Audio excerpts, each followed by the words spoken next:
outside the list po natin kung sa order yung flat po ng tubig is masalo ang beer 2 or 3 of the class sa events. And then po, sabi nga namin nung wala kami interview po yesterday po sa sabi namin maganda po happy with makakahusap natin ngayon kasi kahit makahulog tayo sa dito pwede po yung Sunday day pwede din na makahulog at nabigay na po yes. Una-una, welcome to the Department of Tourism. Nagpapasalamat po ako sa inyong support na may masaya na rin. Ma'am, daghan kayo. Bisayan dako. Magbisayan lang tayo ni ba? Daghan ay salamat sa inyo. Big one kayo masuporta alang sa Presidente, alang sa anong Vice Presidente, no? Si President Bongbong o Vice President Sara. No? Hiningaw ng kampanya. Nakakabis yung base. No, na everyday naka-rubber shoes ako.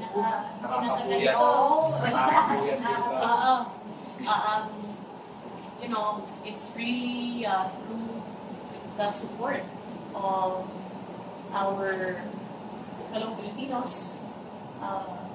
Also, ang atong mga tugihan tayo, ng mga vloggers, no, who spread the good news and spread good vibes. Yes. Na we have really been able to ensure na yung magagandang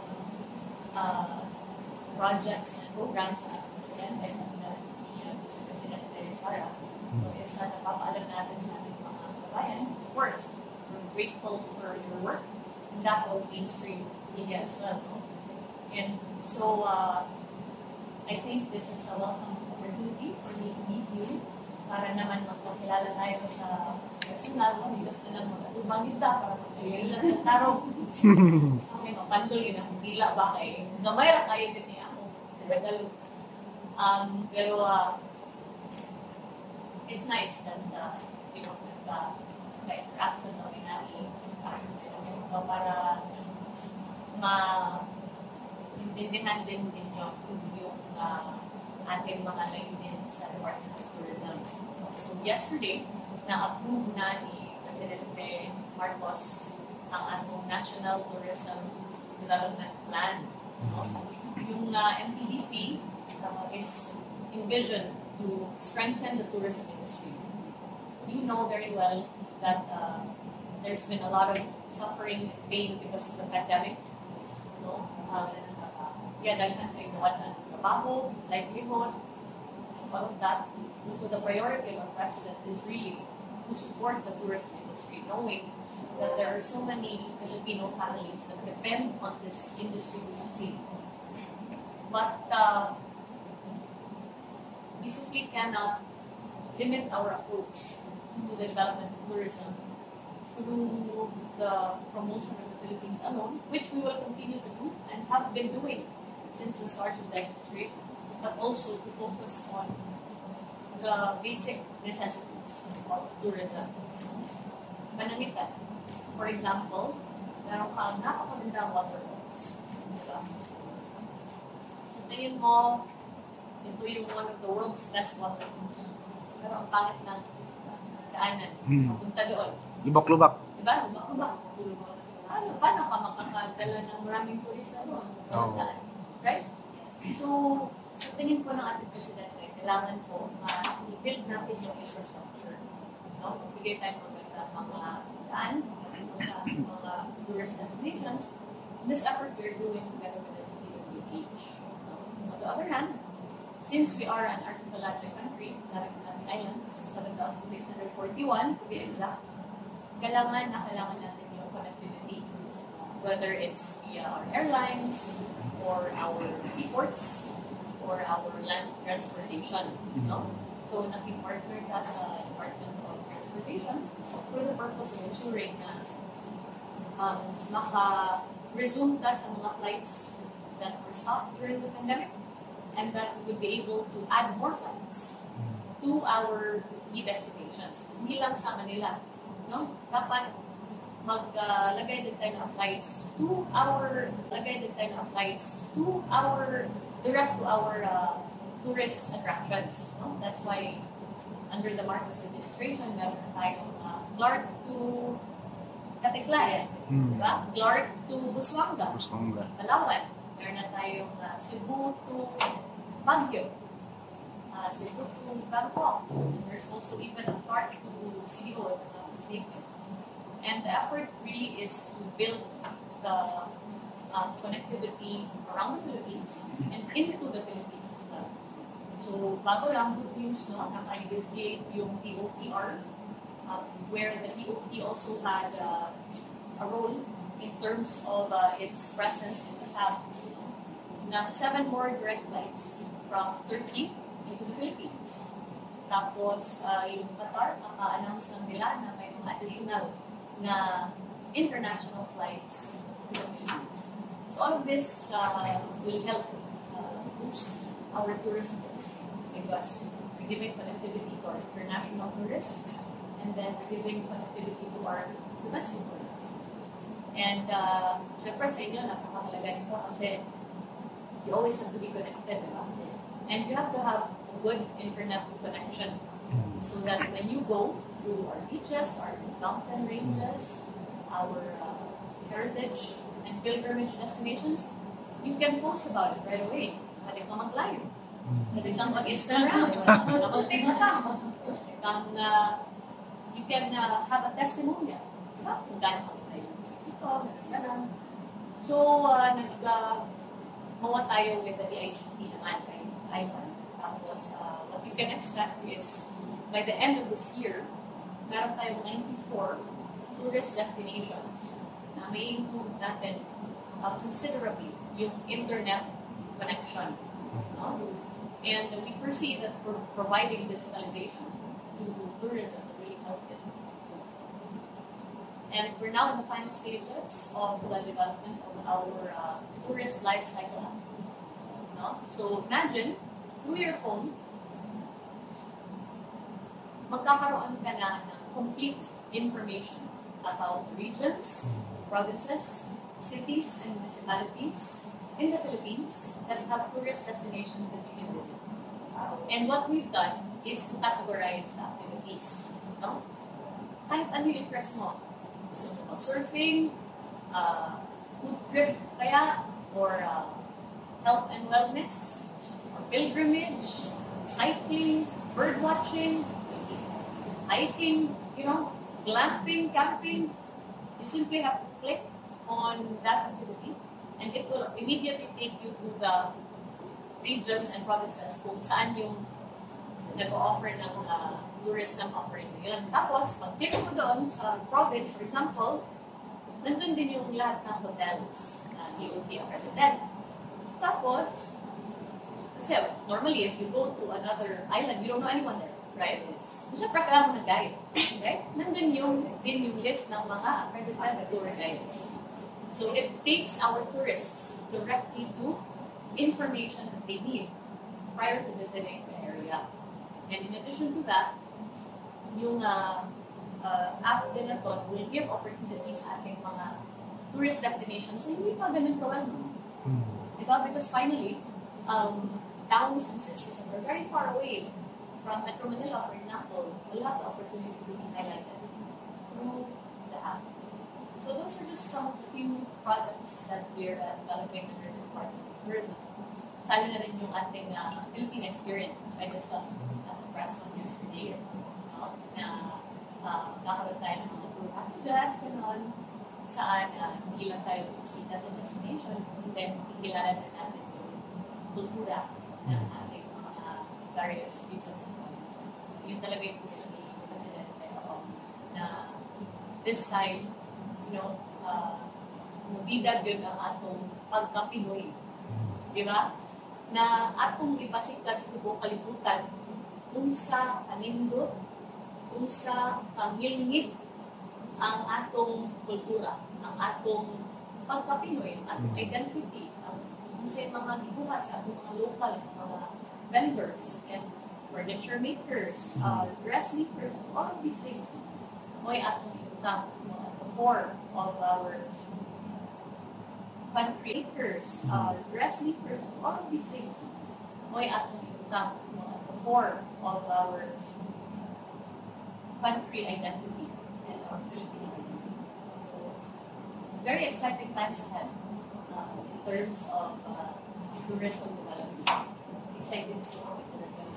Kasi nung after namin mapanood ko talaga yung interview ko sa RTA, may Samsa Frasco naman yung kasi sabi po natin, ano kaya naman dinulungan din po natin mga vloggers sa YouTube. Kasi alam naman po natin na usually there sa social media po ngayon, usually part na rin po tumutulong yung mga influencers, yung mga sa YouTube, sa FB, yung mga nag-reels, nakikita po na po yung mga description, yung mga nakikita na rin po yung mga content creators na tumutulong na rin po sa YouTube. So, ano po, pasakali po ngayon na pa namin kami yung mga gawin sa dito para isa. Malaman namin din na yung kakayanan nila. Pero kung hindi nagawa namin, ito po ang mukha mga. Well, I think first, I will tell you our prevailing principle in the Department of Tourism, and that is to always tell the good news about the Philippines. And sa tingin ko, kung yung mga kababayan natin, yun yung lagi natin nire-report to the world. Then the world will get to know what we already know. And that is that we live in such a beautiful country. We are blessed with such a hospitable people. And we have the best beaches, lifestyles, destinations, tour guides even, who give their heart and soul whenever given the opportunity to welcome a guest into their communities, into their homes. And so, to my mind, since you're engaged with the Presidential Communications Office already, perhaps if we have specific na mga DOT programs and activities, we would be happy to invite your group. And meron din tayong mga programs that we have already launched, such as the Visita Be My Guest program. Have you heard of this? Yes. Yung BBM3? Na-share ko po actually sa FB. Oh yeah, thank you. Yung Visita Be My Guest program aims to give our fellow Filipinos the opportunity to be tourism ambassadors for our country. Guys, tinunod lang, ay mo ang guys, sa kinsa na Pinoy, yung tourism ambassador. Di ba? Ingan lang mo, imong amigo, imong kaila, abroad, sa kanindot ang Pilipinas. May kanya na mo siya, bisita. Sakto? Yes, di ba? So, we aim to give this opportunity to both OFWs as well as Filipinos in the country to spread the good news about the Philippines and to invite foreigners to visit us. In exchange, natin mga nindot ay mga kapityo.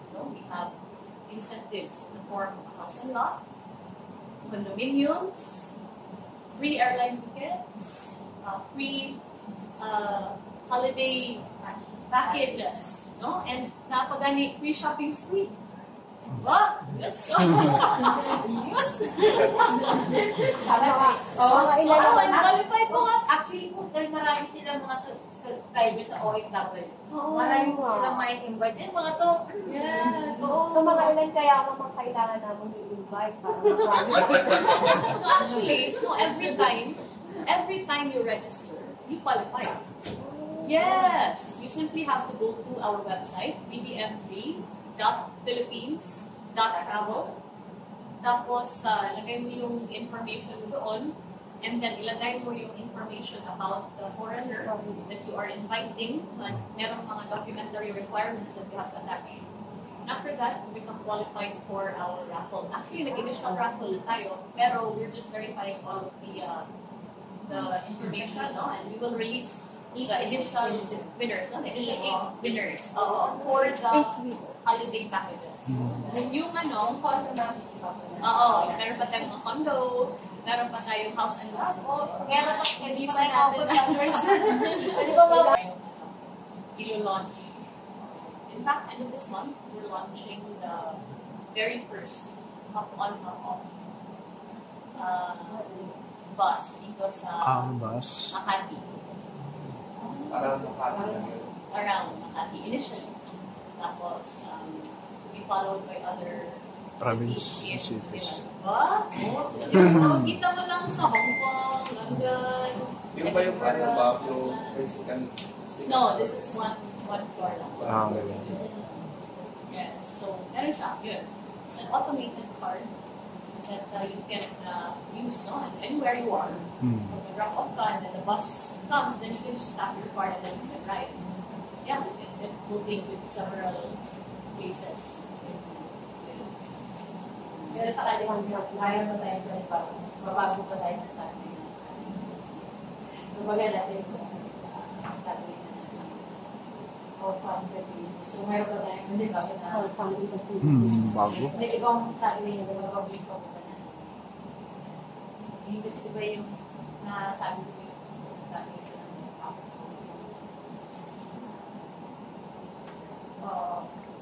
how gagamitin dito pa na You're talking about the country brand, yes, that was recently released by the Office of Agriculture Soriano. Yes, that's the country brand for the Philippines, and we fully support it. Kasi naman, doon naman talaga that we do give the world our best. Don't you give the world your best? Tama ba? Tama ba? Diba? Kasi yung ating mga OFWs around the world, they give it their all. Kahit na mahirap yung buhay sometimes, no? Kahit na it's great sacrifice, being away from their families, they give the world their best. That is why we support that country brand. But on the side of the Department of Tourism, wala po tayong nilalabas na bagong tagline. And we will only release it once we have done consultations with our tourism stakeholders. In any event, a tagline is just one component of the vast majority of things na kailangan natin gawin for the tourism industry. Na nagsimula na under the Marcos administration. Kasi because of the policies of the Marcos administration and the programs and plans that have been implemented since the beginning of this administration, we're breaking records. We beat the target of the DOT by nearly 1 million last year. Kasi nagka 2.65 million international arrivals tayo. And then now, it's only been 5 months. Wala pa tayo sa kalahati, no? In this year, nabit na natin yung target last year, 1.7 million. Kasi over 2 million international visitors a time.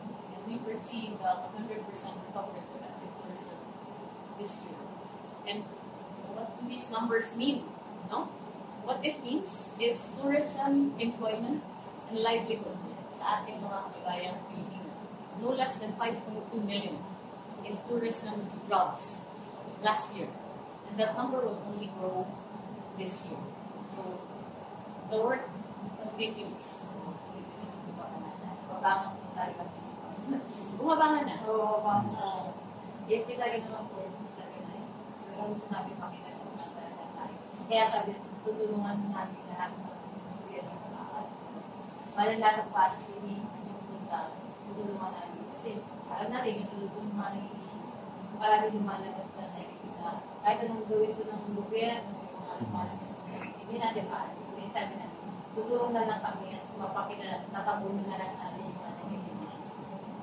Then yan ang yung matutulong mga vloggers. And then, kung invite ng mga sa tourist, ng mga vloggers natin, ng maraming pamilya, na pumayos sa PBS, pumunta sa tourist natin. We love our country. Mahal natin na dito. Questions? Sure. So, yun po, maraming pong salamat po, Secretary. Ayun po. Masaya po kami sa pagkakaroon sa aming mga matagal na po tayo nasa na maka-palat dito. Sabi, busy-busy po lang kaya sabi. Wait na lang po tayo. Salamat. Salamat. Salamat. Thank you. Yes, you're welcome anytime. Yes! Mga ilan Qualified po nga. Actually po, dahil marami sila mga subscribers sa OFW. Marami po silang may invite. Yung mga to. Yes, So mga ilan kaya naman kailangan namin i-invite para ma-qualify? Actually, no, every time you register, you qualify. Yes, you simply have to go to our website, pbbm3.philippines.travel. Tapos, lagay mo yung information doon, and then ilagay mo yung information about the foreigner that you are inviting. Merong mga documentary requirements that you have to attach. And after that, you become qualified for our raffle. Actually, nag-initial raffle na tayo, pero we're just verifying all of the information, no? And we will release the additional winners, no? The additional 8 winners for the holiday packages. Yung meron pa tayong mga condo, meron pa tayong house and lot. Meron pa, hindi pa tayo OFWers. Hindi pa mapapalag namin sa OFW, marami tayong gigs. Yes. Kasi, more than anything else, and more than the prizes, really, this is also the way for the President, Vice President, and Administration to say thank you. Nagpapasalamat tayo sa ating mga OFWs and our fellow Filipinos who continue to believe in the Philippines and continue to champion Philippine tourism. So, I'm hopeful na you can tell your followers about the PBNP program. Tapos, patuloy din yung ating mga other programs like we have an overwintering program that we have launched already, and we have a specific website for this, wherein, di ba, in other parts of the world, usahay tugnaw. Di ba? It snows, the climate is very cold. The beauty of the Philippines is if it's winter in the other side of the globe, it's always summer in the Philippines. So we offer overwintering packages that yung ating mga friends from across the globe, pwede silang pumunta dito for a vacation. Tapos meron na tayong categorize na mga types of vacation. So, pang food trip, pang wellness, pang heritage, pilgrimage, and all these other regional tourism circuits that you can visit. So we have that also, our Philippine overwintering packages. And then we have our Philippine experience. So we have the Philippine experience wherein we will invite our tourists to get to know the identity and culture of our destinations. This is across the Philippines. So the Philippine experience will launch in Nagawa, Ilocos Norte, Bicol, Calabarzon, we have Pampanga, and other places as governments go along. Yes. So, Filipino oh, yeah, I've been there. Yes, of course. Been to Bayang Siargao. It's really very beautiful and also quite exciting in terms of tourism development, especially as marami na rin other activities doon apart from surfing. I think nasa 100 spot na ang pag-impaction doon sa Siargao. Kasuhan lang yung para dami sa huli public audience. Yeah, exactly. Pero dati ikaw na mag-ulit sila nila po kasi tumulong din kami sa mga PBB, mga supporters para magbahagi ng mga tulong. That time. Dami rin lang sila. Kasi bahay na sila dito. Walang tinira. Bagay yung sleep. Pero okay naman, nakapakot. Kasi kilala din ng Siargao bilang napaka-territories. So, mabilis na nakapakot. Yeah. And you know what will further help Siargao is really the expansion of the airport. Yes, because that will allow... Pero probably yata, Cebu to Siargao. Naana. Ang meron ng... Naana. So, I think with the expansion of the airport, of course, through the UPR, more flights can go into Siargao. And with the recent groundbreaking of their hospital, that immediately increases also